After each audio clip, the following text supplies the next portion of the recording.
about this next story for like a whole month, but other things kept coming up, like Dino saying he has 7 degrees. You know, I had to talk about that. And Osimhen, the vice president, handling business when Buhari was away. And of course, they found $50 million in an apartment in Ikoyi. I mean, I had to talk about that. So finally, I get to talk about Apostle Suleman and the sex scandal. Hit me one time. Now, this is an episode that will offend a lot of Nigerians, especially those that have replaced God with men of God, those who believe that their pastors can never do anything wrong. They believe that their pastors are not human beings. If that is you, my brother or my sister, let me just warn you in advance, you will not like this story. So you can just turn it off right now and go to Bible study. It's okay, nothing spoiled. But if you are still watching me, on March 3rd, a popular Nigerian pastor had policemen arrest a 23-year-old lady, that is Stephanie Otobo, who was actually based in Canada prior to her arrest. She was at a bank in Nigeria when policemen beat her up and took her directly to Kirikiri prison without trial. Neither was she allowed to see her lawyer for days. Of course, people were like, why would a man of God, an anointed man of God, use policemen to harass a lady and put her in prison without trial, only for the lady in prison to tell the whole world that she had an affair with the man of God for a whole year? We were like, no way, the devil is a liar.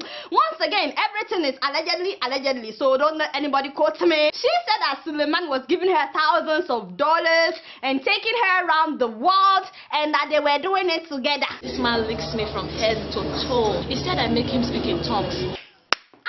Stop it! Do you really have to play that? So she said that Suleman got her pregnant and then proposed to her, and that she accepted his proposal, that he said he was going to divorce his wife, and then he told her to move to Nigeria, and she did. Upon getting to Nigeria, he allegedly gave her some juice, after which she was bleeding and she lost the baby. She also said that she was bleeding for months and that she almost died. So from that time on, she said that she could no longer reach the man of God like she used to, and he was threatening her. She believed that the man of God didn't want her to have the baby because that would have been an evidence of the affair, and that all they would have to do would be DNA test, and that because he would have more control over her in Nigeria, that's why he lured her to Nigeria in order to get rid of the pregnancy. Me, I don't know. But on March 3rd, Stephanie's lawyer, that is Festus Keyamo, wrote Apostle Suleman. The letter said Apostle Suleman broke her heart after promising to marry her and after getting her pregnant. So she's demanding for 500 million naira as damage control. Ladies and gentlemen, the very same day the letter came out was when Apostle Suleman sent policemen to pick her up, to beat her, and to put her in Kirikiri prison. Stop right there. You know, just for 1 minute, my people. Forget that this man is a pastor, okay? Let's just assume he's a regular guy. If somebody should send you this kind of letter and you know that you are innocent and they're asking for 500 million, would you send police to go and beat them up and put them in prison? Especially considering the fact that this same man of God told everybody that he didn't know Stephanie, that he did not know her. He said that he has never met her, but he had her put in prison. Also, after they put her in prison, he charged her with terrorism. He charged her with terrorism, not slander, not defamation, but terrorism. I'm like, where did the bomb go up? I mean, I said she must be carrying bomb or some guns, and then I heard that it was about doing kiss together. I'm doing kiss with you. No, you are not doing kiss with me, and you charge the person with terrorism. Papa, again, he insisted after charging her with terrorism, he insisted that he didn't know her. I wonder how he knew she's a terrorist.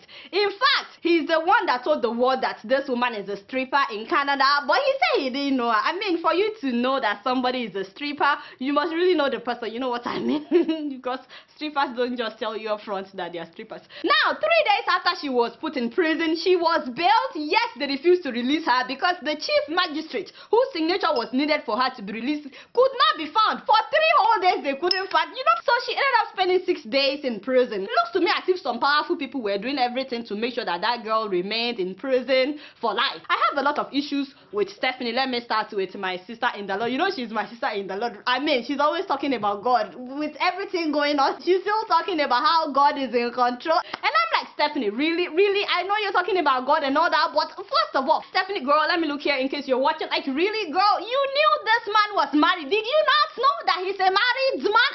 Yes, according to your own word, you were sleeping with him for a whole year.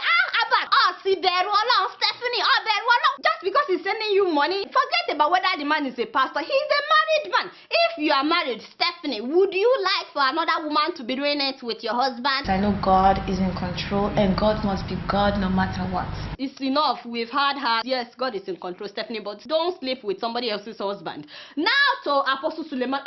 For that, where do I start? Where do I start? You know what? Let me give you guys a background, because so many people have been saying that the woman was paid to blackmail him. And for those that are not Nigerians that may not be familiar with this man, I'm going to give you just a short background. Actually, it's not that short. So first of all, Suleman made news last year when he said that Prophet TB Joshua is too small. Prophet TB Joshua is too small.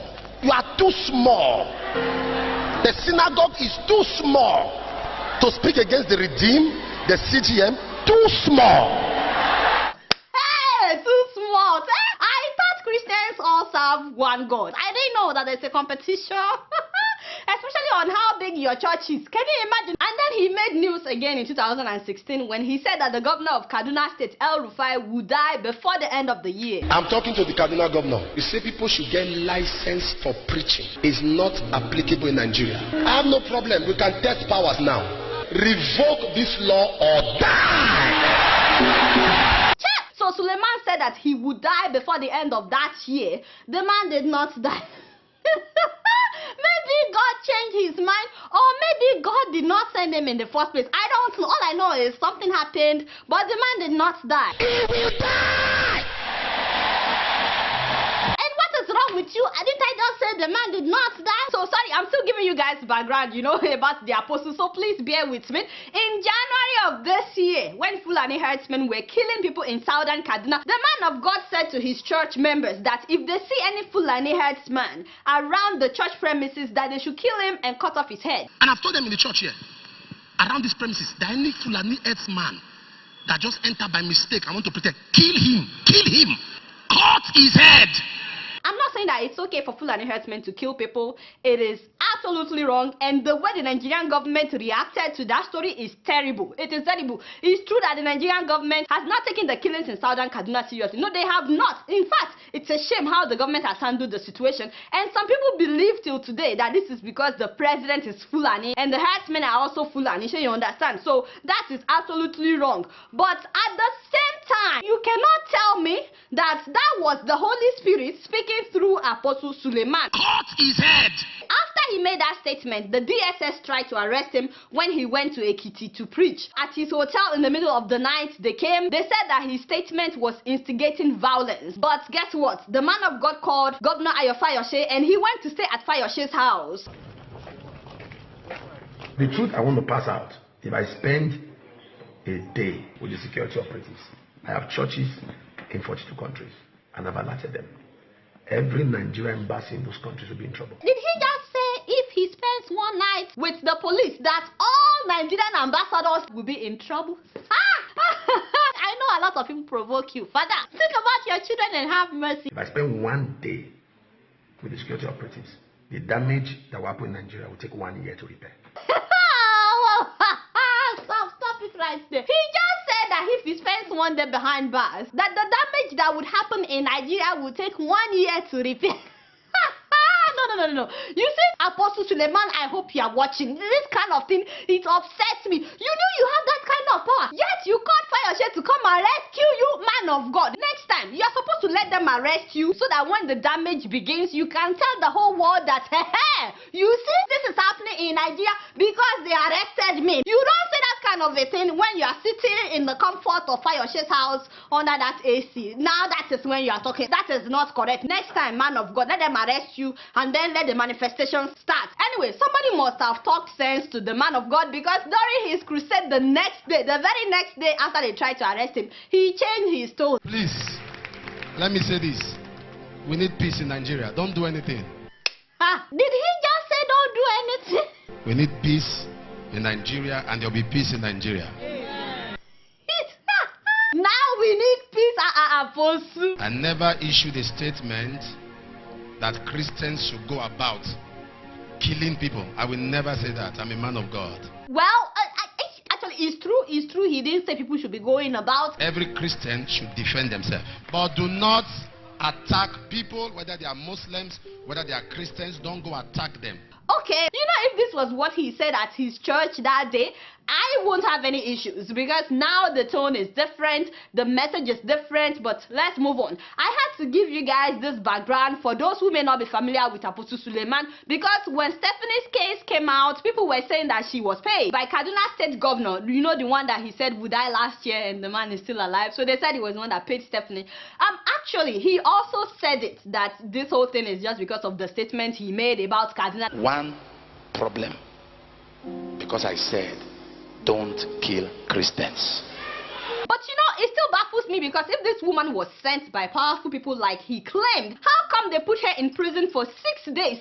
6 days, and those powerful people were not able to get her out? For real though, if people put her up to this, those same people, I don't think they will leave her stranded. Because if she found herself in prison for 6 days inside Kirikiri, they would have the fear that this woman may crack, or because going to Kirikiri was not part of the deal. What if she starts talking in prison that, these were the people that sponsored me, I lied against the man of God? None of that happened. And are you telling me that a governor is not more powerful than Apostle Suleman? I mean, El Rufai has Buhari's personal number. Trust me, he's a governor. So if Apostle Suleman could get policemen to harass this woman, I'm very sure that if El Rufai had sent her, he could get her released. Keep in mind that no one knew about the alleged affair, you know, until he put her in prison. I'm not saying that he did it or that he did not. I'm just saying we probably wouldn't even know about this whole thing if Apostle Suleman did not arrest this woman and charge her with terrorism. Second of all, Suleman kept denying that he knew this woman. Can I surprise you? As I speak to you now, I have not watched her video where she said what she said. I've not read it. He kept denying. She released screenshots of their chats. People said that the pictures were photoshopped. She also released screenshots of BBM chats between the two of them. They said it was photoshopped. And then she released her bank statement with evidence that Suleman was depositing money periodically into her bank account while the alleged affair was going on. Keep in mind that UBA did not say the bank statement is fake, yet some people are saying that it was forged. And I'm like, Nigerians. Meanwhile, the apostle said that Stephanie was a stripper in Canada, and that when she gave her life to Christ and quit her job, that's when he started sending her money in order to help her financially. I'm very sure Stephanie is not the only church member that needed money. If somebody is not offering you any service, you will be sending her $6,000 just because you want to help her. And it wasn't one time. So another thing that baffles me is how the apostle has been reacting to the story. First of all, he barred his church members from making any public comments on the matter. I was like, say what? You mean I cannot talk? I cannot share my opinion because you are my pastor. Shut up, shut up. Then around March 10th, after calling her Marine during one of his services, he said that Stephanie will be disgraced publicly within 24 hours. And in 24 hours, Marine will be disgraced publicly. Nothing happened. No, nothing happened. He also said that the truth will be exposed within 24 hours. In 24 hours, the truth will be exposed. Well, it looks to me like the truth has been exposed over and over, but the woman is still not disgraced publicly. And it's been more than 24 hours. This was the beginning of March. In 24 hours, Marine will be disgraced publicly. Didn't I just say she was not disgraced publicly? What do you want? Has 24 hours not passed? What is your problem? I'm tough, man. I'm tough. You can't bring me down, man. Hey! Oh my God! This is a man of God. I'm tough. You can't bring me down. Tell me something. At least get somebody that people will believe. Look for a presentable not this I've traveled around the world. I've seen all kinds. Is it that Hey, what? Did he just say what I thought he said? Maybe I have ear infection. Man of God. Man of God basically said the woman is wawa, that she's ugly. If I were to go to the market, there are people that will sell pepper for me. I won't buy. No, he did not. Basically said she's not his type. Father. After saying all these things at the beginning of March, this same man of God said to his church that he has never seen any video of Stephanie. So how did he know that she's ugly? I was told the young lady did several videos. As I speak to you, I have not watched one. I have not read one. Damn, this man is a liar. I can't take anything except lies. I thought we left this with Lai Mohammed. What is Apostle Suleman looking for? No, baby, no, don't lie. Forget about whether he's a pastor. Do you know that at first he said that he had no hands in her arrest? Like, he actually said he had nothing to do with her arrest. But his name was on the court document where he charged her with terrorism. And yet he told people he did not have any hands in her arrest. I'm like, hey, man of God. After that, he told his church members that anyone that believes the story should be removed from any ministry, you know. Even some members of this our church, they're having double minds. Please mark those members. Mark them all. If they are in departments, remove them. Remove them, because those are demons. No, he did. He just... I think I've had enough fun. If you're an usher, you can no longer be an usher in his church. If you are in the choir, you can no longer be in the choir. If they are in your Facebook or your this thing, tell them you are deleting them. Hey, what? But you know the one that got me the most was when he said this. If you have watched that video and you believed, or you contemplated believing, or you were bothered about it, do me a favor now. Knock your head. Did he just say they should knock their head? It's either you should knock yourself back to consciousness because your brain traveled, or knock stupidity out of your head. And I just say to my fellow Nigerians, you know, please, you do not have to stay in a church where the pastor can either tell you to knock your head or he can knock your head. Please, Jesus will never tell you to knock your head. Anyway, Stephanie's mom went to his church to apologize on her daughter's behalf. I say I come to apologize because of my daughter, so that you can forgive her. Of course, there are reports that the pastor had threatened her to come and apologize. At the same time, there's a video where the woman said she was not threatened. So I honestly want to know what you guys think about her mom going to apologize. But even the way he responded to the apology made me shake my head. I can't stop the law, but from my heart, I forgive your daughter. Some lawyers are deceiving the lady here, but she doesn't even know now that there is a case against her there. Do you know what he's talking about? Every video she does is being sent to the Canada immigration, so they are piling it as evidence, so that as soon as she's done with the video, they can deport her. Deport her, okay? The girl is already back in Canada now. In fact, she recently sued him for $5 million. You've not heard? Benny sued him for $5 million. Oh, by the way, did you see how he dismissed her mom? Allow God to judge them. But for my daughter and my family, that is why I come. So all right, that thank my you, madam. family... Bye. Bye-bye. God bless you. Chai! You know, Nigerians, we don't take nonsense, except when it involves a man of God. And then a lot of people, you would think they took out their brains. Suddenly, the nonsense they would not take from their neighbor, they would take it from their pastor. Why now? As if the drama could not get better. The apostle's wife decided to release a music video about her husband, calling him her hero.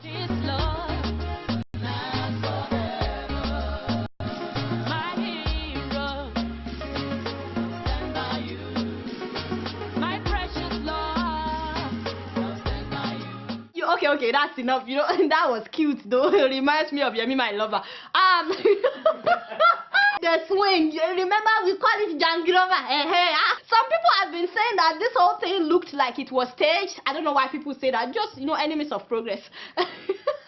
And they're also saying that it's just a cover-up, that how come she suddenly released a music video when the whole thing was getting hot. Me, I don't know. All I know is that 2 other women came out accusing Suleman of sleeping with them as well. One of them, however, asked for protection from Kaduna State government, which made a lot of people believe that she was put up to it. However, investigations on the state vehicle registration website revealed that this same man of God had bought a Mercedes-Benz SUV for a popular Nollywood actress, that is Daniela Okeke. There were reports that he also bought her house. However, within 24 hours, the state vehicle registration website had removed his name as the owner of the car, as in the name was there yesterday. By the following day, it was gone, and people were like, something smells fishy. Also, up till now, Daniela never actually said they have nothing together. I really admire her. She's a very good Nollywood actress. All she said was that her lawyer would release a statement. We're still waiting for the statement. God bless you, Jeremiah. Very, very hot, you know. Some of us are not that gifted, but it's okay. We're happy. I know that the man is well connected, but for you to get your name removed overnight like that, you must be really connected. Actually, if you can get people to put somebody in Kirikiri prison without trial, you must be really connected. You know, the truth of the matter is that it's high time that the church stop excusing crimes because it has to do with an anointed man of God. We need to understand that so many so-called men of God are now abusing that platform to commit all kinds of crimes. And not only that, you need to see Christians on the internet defending their papa, and they'll be abusing people in the name of Jesus. She just came out from nowhere, begin to blackmail Pastor Suleman. Look at her teeth. Her teeth is so ugly. You are a disgrace to women. You are a dog. Your faces look like goat. I want the Christian to know that she will rise up and pray. You know, you will see comments like, you will die young in Jesus' name. And I'm like, hey, which Jesus are you bringing into this? Some people will say, mark my word, because you touched the anointed man of God, you will die in an accident. And I'm like, hey, now God cannot fight for himself. You see the respect, the awe, and the fear that some Nigerians have for their pastors, they don't even have it for God. So they allow themselves to be deceived. I decided to talk about this in hope that people will wake up and stop seeing men of God as angels that cannot sin. We are all human beings. I didn't say Suleman did it or he did not do it. I just feel like he implicated himself in so many ways. All I'm trying to say is, if you're a Christian, the Bible should be your guide and Jesus alone should be your example. You guys know I don't know much. Guess what? I'm just keeping it real.